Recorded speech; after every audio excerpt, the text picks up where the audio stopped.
A former personal assistant to Sean Diddy Combs will return to the stand today after telling a court that she was repeatedly abused physically and sexually by him. She's identified only as Mia. Yesterday, she called her work environment chaotic and toxic, yet exhilarating. Her testimony applies to Diddy's racketeering conspiracy counts, not his sex trafficking counts.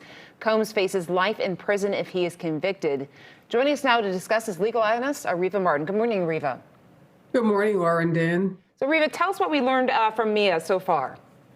Yeah, Mia gave explosive testimony yesterday. She was an assistant for Sean Combs for many years. She testified that she witnessed the violence against Cassie Ventura, that she also was ordered and directed to help Sean Combs set up these sites, these hotel sites for the so-called freak-offs that we've heard so much about. She testified about having to go into hotel rooms and clean up after these freak-offs, including cleaning up oil, baby oil, blood, water, and she described the scenes as being just nasty.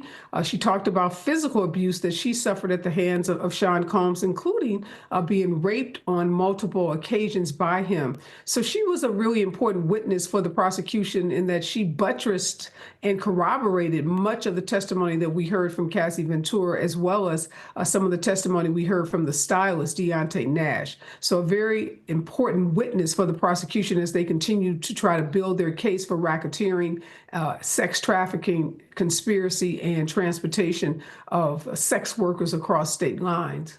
Can you remind us where the trial stands at this point? Is it getting close to being wrapped up here, or are we still looking at another couple of weeks?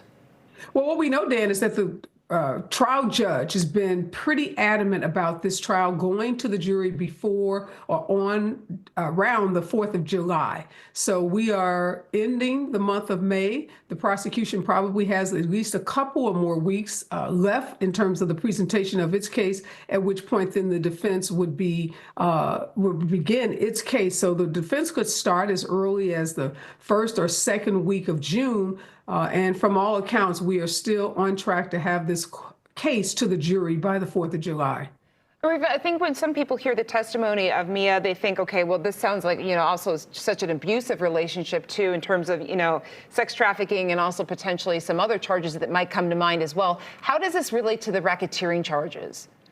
Well, what we know about the racketeering charge is that the crimes cited in the indictment include arson, drug violations, bribery, obstruction of justice, and acts of kidnapping. We did hear Mia testify about what she knew regarding the Kid Cudi arson charge. And again, a lot of people are scratching their heads, says, well, the prosecution didn't prove that Sean Combs actually set the fire in Kid Cudi's car, but that's not what is required under the racketeering charge and the conspiracy charge. As long as he was involved in planning, orchestrating, directing the arson that occurred with respect to Kid Cudi's car, that would be enough for the racketeering charge. So not clear what additional evidence the prosecution will be putting on, but so far, I believe they put on substantial evidence both to buttress their racketeering and their sex trafficking charge.